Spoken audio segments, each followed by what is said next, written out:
اللہ تعالیٰ علیہ وسلم نے روزہ کی فضیلت اور قدر و قیمت بیان کرتے ہوئے فرمایا، ارشاد فرمایا، کل عمل ابن آدم یضاعف الحسنات بعشر امثالها۔ فرمایا کہ ایک آدمی کہ ہر اچھے عمل کا ثواب 10 گنا سے الی 700 ضعف 700 گنا تک بڑھا دیا جاتا ہے۔ قال اللہ تعالی ان الصوم فإنه لی وأنا أجزی بہ۔ ان سے امت کے مرحومہ کے اعمال خیر کے متعلق عام قانون ہدائی گئی ہے۔ ایک نیکی کا اجر اگلی امتوں کے لحاظ سے کم از کم 10 گنا ضرور عطا ہوگا، اور بعض اوقات عمل کرنے کے خاص حالات اور اخلاص و خشیت وغیرہ کیفیات کی وجہ سے اس سے بھی زیادہ عطا ہوگا، یہاں تک کہ بعض مقبول بندوں کو ان کے اعمال حسنہ کا اجر ثواب 700 گنا تک عطا فرمایا جائے گا۔ تو رسول اکرم صلی اللہ تعالی علیہ وسلم نے اللہ کے اس عام قانون اور رحمت کا ذکر کرتے ہوئے فرمایا، الا الصوم فإنه لی، کہ اللہ تعالیٰ کا ارشاد ہے روزہ اس قانون سے مستثنیٰ اور بالاتر ہے، وہ اپنے بندہ کی طرف سے خاص میرے لیے ایک تحفہ ہے، اور میں جس طرح چاہوں گا اس کا اجر ثواب ادا کروں گا۔ میرا بندہ میری رضا کے واسطے اپنی خواہش نفس اور اپنا کھانا پینا چھوڑ دیتا ہے، بس میں خود ہی اپنی مرضی کے مطابق اس کی اس قربانی اور نفس کشی کا صلہ دوں گا۔ روزے دار کے لیے 2 مسرتیں ہیں۔ اللہ کے پیارے پیغمبر نے فرمایا، فراتان،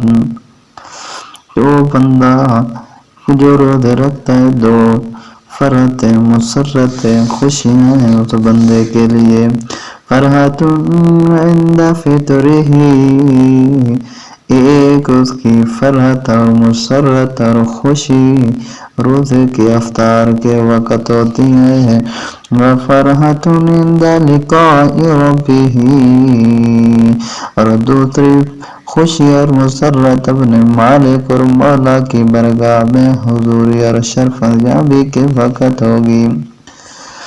اللہ کے پیارے پیغمبر نے فرمایا، وَلَا خُلُوفُ فَمِ الصَّائِمِ أَطْيَبُ عِندَ اللَّهِ مِن رِّيحِ الْمِسْكِ۔ قسم ہے کہ روزے دار کے منہ کی بدبو اللہ کے نزدیک مشک کی خوشبو سے بھی بہتر ہے، یعنی انسان کے لیے مشک کی خوشبو جتنی اچھی اور جتنی پیاری ہے، اللہ کے ہاں روزے دار کے منہ کی بو اس سے بھی زیادہ اچھی اور پیاری اور محبوب ہے۔ اور فرمایا کہ وَالصِّيَامُ جُنَّةٌ إِذَا كَانَ يَوْمُ صَوْمِ أَحَدِكُمْ فَلَا يَرْفَثْ وَلَا يَصْخَبْ، فَإِن سَابَّهُ أَحَدٌ أَوْ قَاتَلَهُ فَلْيَقُلْ إِنِّي امْرُؤٌ صَائِمٌ۔ دنیا میں شیطان نفس کے حملوں سے بچاؤ کے لیے، آخرت میں دوزخ کی حفاظت کے لیے روزہ ڈھال ہے، اور جب تم میں سے کسی کا روزہ ہو تو چاہے وہ بیہودہ اور فحش باتیں نہ بکے، شور و شراب نہ کرے، اگر کوئی دوسرا اس سے گالی گلوچ یا جھگڑا کرنا چاہے تو صاف ظاہر کہہ دے، انی امرؤ صائم، میں تو روزے دار ہوں۔ اس حدیث مبارکہ کی وضاحت طلب کی تشریح کے آخر میں رسول اکرم صلی اللہ تعالی علیہ وسلم نے جو یہ ہدایت فرمائی ہے کہ جب کسی کا روزہ ہو تو وہ فحش اور گندی باتیں اور شور و شراب بالکل نہ کرے،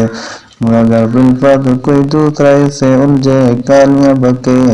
جب پیچھے کوئی سخت بات نہ کہے بلکہ صرف اتنا کہہ دے بھائی میں تو روزے دار ہوں۔